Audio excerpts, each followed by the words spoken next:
In Anaheim, along the Santa Ana City, this river walk along the river there, if you want to call it a river, it's more of a concrete channel.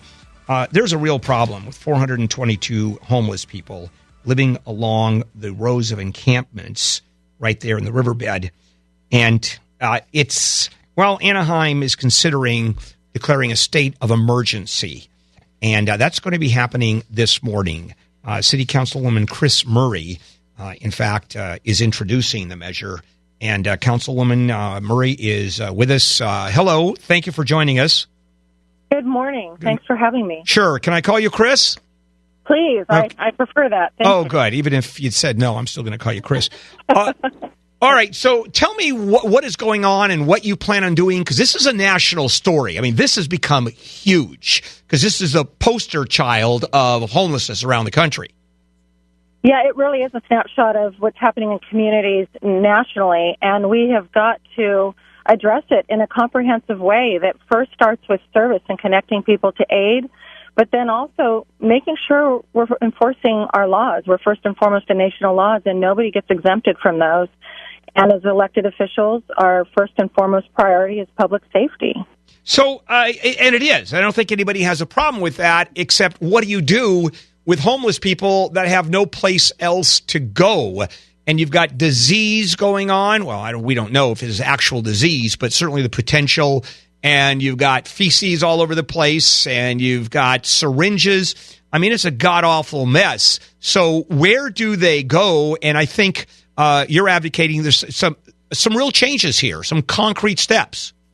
No, I am. And the plan, the program I'm proposing tonight is called Operation Home Safe. And as you mentioned, it is first and foremost about finding them a safe and secure place that is truly sanitary and plumbed. A flood control channel is not a way of life and should never, be enabled as a permanent housing location. So we first and foremost, like you said, we have to find services. We have to connect them to services. Anaheim and the County of Orange have been working to expand services as rapidly as we can. This problem is outpacing the efforts that have been ongoing, and so the program I'm proposing takes it to that next level. And if we have to establish additional shelters for up to 500 beds to make sure we actually have a place to put people safely while we connect them long-term to permanent housing or reconnect them with family members or get them the assistance they need through Veterans Affairs or medical assistance of some sort, then we do that. And then we remediate and start enforcing the laws that are in place in our communities along the riverbeds and in our other public rights-of-way. All right, so here's the way I'm looking at it, and this is wonderful. I'm not arguing that. It's a double hit. You're helping people who really do need help, and also you're helping the community. Right. But this is 400 people. How many homeless are there in the city and in the county, and how much, and what do you do with them? Because they're in front of buildings, they're in empty or on empty lots. I mean, right. This just seems to be a huge problem. And in terms of just the money it's going to cost to do all of this. And the fact is the numbers are changing daily thanks to state initiatives like Prop 47, where we're releasing people from our prisons with nowhere to put them and no probationary services. So nobody's even connecting with them to make sure they're getting the help they need to transition back into our society. So the numbers are changing daily. We believe there's somewhere near 4,000 countywide. Wow. Anaheim, since 2014, has helped 800 individuals who were previously homeless find shelter, find permanent housing, or reconnect with family through our CityNet partners that are now also working with the county. So there are ongoing efforts, but we're getting outpaced thanks to this sort of rapid release from prisons as well. Now, in terms of the money, when you talk about, number one, housing, you're obviously talking about food stamps, although that is the federal government on that one. But you're talking about services that you're going to give them, drug rehab services and counseling and preparation for finding jobs and trying to develop some skills. You're talking about tons of money. I mean, this is not small stuff. Where do you get this, especially long-term help for these people? Where does the money come from? Well, ultimately, it's a collaboration between the county as well as state and federal resources and our own local municipal resources. The program I proposed calls for a state of emergency because that does open up a broader scale of assistance at all levels of government. I'm hoping this will be a model for all 34 cities to then plug in and double down and assist with the county's efforts. We can't look at the county alone as the cavalry to solve problems. We have to work. Yeah, no, that makes sense. I keep on going over the money thing only because I'm a taxpayer. And by the way, I don't necessarily disagree. I think something has to be done. It's just a question of to what level. Do we have a budget for this yet? The budget will be developed based on, again, the counties. I'm standing in front of the county civic center to go support their effort to increase their funding levels. So we will, the first step of this plan is to form an emergency operations meeting of all stakeholders at all levels to come together and figure out timing. But I'm proposing a rapid response to the flood control channel because we have our own winter storms approaching. Within 60 days, there could be flood events down there. We can't afford to allow people to live down there permanently in any capacity. You mentioned disease. There are diseases down there. There is MRSA virus. There is hepatitis. There are drug overdoses. We just had a stabbing. This is truly a crisis, and we have to respond. All right. I can see along the riverbed, that is a specific group of people that can be dealt with. We have a number there. But let's go on. You're how many people are encamped right there at the county offices? There in the park, in the quad. I mean, last time I went, I saw tents all over the place. Yeah, they've helped to relocate many that were in the Civic Center over to the bus terminal that's been transitioned into a shelter.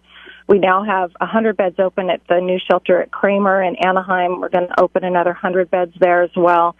So there are facilities that are opening up in other places. We're going to have to reopen the armories again this winter at least one more time until additional shelters in a permanent way are opened.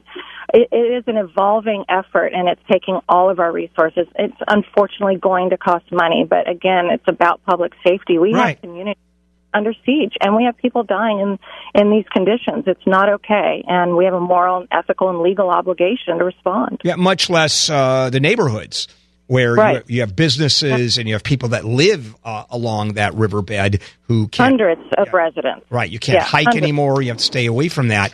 Now, when I visited again, and I was involved in Supervisor Andrew Doe's campaign, and at least just watching it, if nothing else, it was an issue of those beds that opened up at that bus center, and they couldn't even get close to filling those beds up.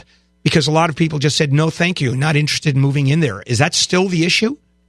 We do have a segment of the population that does not, of the homeless population, that does not want to take services.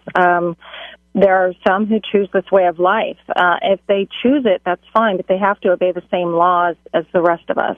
There can't be exemptions because they choose homelessness. Well, but where do they live? I mean, that's a simple one. They choose to be homeless. I mean, they have to park themselves someplace at night. Well, that's an issue that we're all going to grapple with. How are we going to best enforce that? They can't live in open spaces in tents in public rights of way to create public health and safety hazards to everyone around them. There's going to have to be a choice made. At some point, the government role stops and individual responsibility steps in. That's a fine line. I get it. We're going to have to figure it out. Yeah, as I drive along the freeway, and every time there is a green area where you have bushes, et cetera, between the two freeways, I see dozens of tents down in that area, but they're covered up, fairly well camouflaged. I don't know how many people are down there. I'm assuming the plan would be to leave those people alone or maybe put in portable toilets. Are you talking about all over the county, all over the city extensively? Well, I only have jurisdiction for the city of Anaheim, and I'm asking my colleagues that we set a model that hopefully other cities will follow, so that if we are literally like oars to the county's boat and we're all rowing in the same direction, we help the entire region. It will be, a step-by-step. So I have to get approval for this plan for Anaheim first tonight at our council meeting tonight, and then we'll go from there. I look forward to continuing the dialogue with you and others. And certainly everybody's input is needed. Any volunteer effort is welcome. It's not something that any one person or any one city can solve. And the county is doing a yeoman's job, but they need help as well. County Noses, is this going to go through tonight?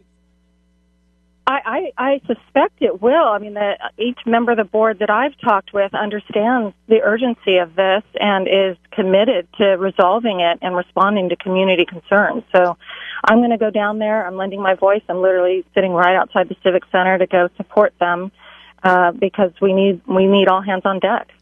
Do you have any estimate of how long it would take to get started after you have committed, or is that still in the planning stage and you really don't know?